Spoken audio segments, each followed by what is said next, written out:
première fois qu'elle avait eu une grande idée, elle avait 15 ans. Son beau-père lui avait rendu visite tard dans la nuit.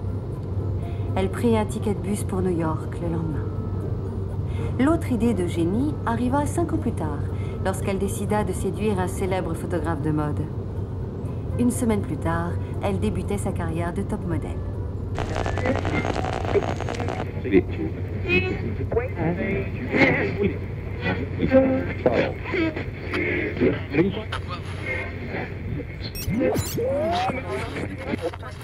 Car, rêvant d'Italie, de Toscane, d'Ombrie, de nuits de velours à caresser l'horizon, rêvant de Castille, d'îles immobiles dans la brume azurée de l'été, rêvant de jours où chaque geste, chaque mot, chaque élégance du regard, chaque mouvement des lèvres et clignement des paupières aurait la transparence du cristal et le goût du printemps, rêvant de quai de gare d'où tu partais pour ne jamais revenir, rêvant ta silhouette qu'estompait la foule toujours, rêvant ton corps festonné de lumière, rêvant l'ombre de ta voix sur le silence d'incessants bavardages. Sa grande idée la plus récente était née de l'ennui qui berçait sa nouvelle vie. C'est ainsi qu'elle entama une liaison avec son jeune jardinier. Et puis, retrouvant Bombay, les immeubles en verre fumé, les tracas de la circulation routière, les viaducs, les téléphones cellulaires, les ascenseurs qui clignotent en arrivant à destination, les télévisions satellitaires, les fax, les entremetteurs, les stewards au sourire de composition, retrouvant mes habitudes à l'intercontinental, apprenant que le Kényan n'avait plus donné le moindre signe de vie à mes correspondants depuis mon départ et ne m'avait laissé ni message ni rien du tout qui puisse faire penser qu'il entendait finalement se ranger à mes arguments, retrouvant ma chambre de marbre rose dont le marbre fleuri me rappelle, en nettement plus impersonnel toutefois, l'appartement de Maud autrefois à Montmorency, quand nous nous retrouvions le dimanche midi avec toute la bande, histoire d'ouvrir en grand les baies vitrées pharaoniques inondées de soleil. Ah, tu as embauché une nourrice? Car, avachi dans une chaise à bascule sauvée de quelques naufrages, je serais sans doute resté longtemps à me taire, une fois annexé le balcon brinque-ballant de ce taudis de bambou, serti de tôle et de ferraille aux 3/4 rouillés qui me servait d'observatoire, si le ferry poussif venu de Vientiane n'avait accosté à ce moment-là, pour 1 heure ou 2, à l'embarcadère de fortune encombré de tout un trafic de victuailles, de bric-à-brac, de baluchons entassés pêle-mêle au milieu d'un amoncellement de vélos désaccordés et de scooters poussiéreux, car c'est précisément de ce ferry à la splendeur déchue qu'est descendue, escortée d'un essaim de visages hypnotisés, la jeune journaliste italienne qu'il m'arrive aujourd'hui encore de confondre avec Maud, tant sa manière d'être à la fois pudique et sensuelle lui ressemble. Notre vie sexuelle n'est pas épanouissante pour toi parce que tu attends quelque chose de moi, mais tu as simplement trop peur de le demander. Car, naturellement, ce faisant, c'était à l'été de la disparition de Maud que nous pensions tous les deux,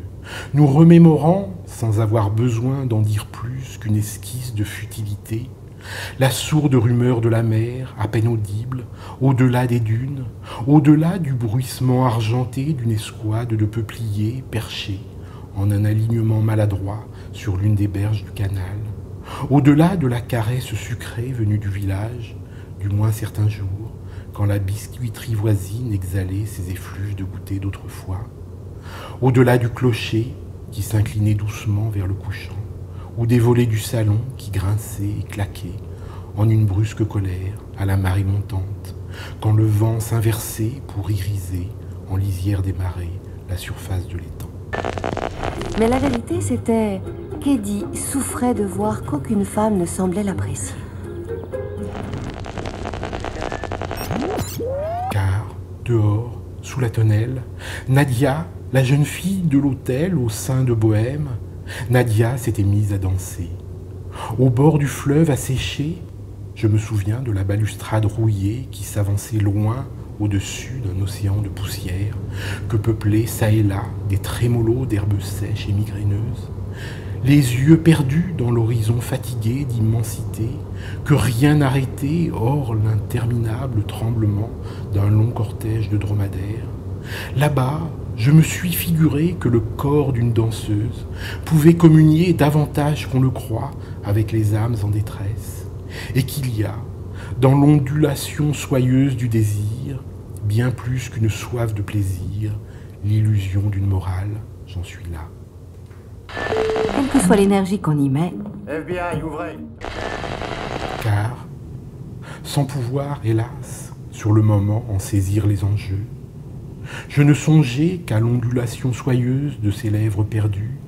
qu'à sa poitrine apaisée de désir, qu'à la courbure feutrée de ses reins, sans voir que je l'arrachais alors tout entière, à la blancheur souillée de ce lit d'hôpital, usant de ces gestes précautionneux et plaintifs qu'inspire la gratitude et l'envie, oui. Car, dans mon étreinte, plus qu'un corps dont je me forcerai longtemps à oublier le rivage, j'embrassais, sans parvenir à la comprendre tout à fait, cette effrayante combinaison d'élan et de répulsion dont la trajectoire cristallise brusquement toute une vie. Tandin, chien. Voilà déjà la télé. Les nouvelles vont vite. Veille à ce que personne ne pollue ma scène de crime. Car, ce jour-là, curieusement bercés d'une étrange douceur, nous avions senti, Jade et moi, que nous ne pourrions jamais aller beaucoup plus loin que là où nous étions, sur cette plage balayée de nuit où elle s'était mise nue à la lueur de la lune et sous les volutes hallucinées de nos ivresses adolescentes. Si bien que ce voyage avait eu pour effet de nous prémunir définitivement de toute idée de paradis, d'absolu, et nous avait permis en somme de rejeter à jamais toutes ces certitudes proprement extravagantes où la quête de sérénité et de beauté aussi accompagne la croyance en la vérité du bonheur.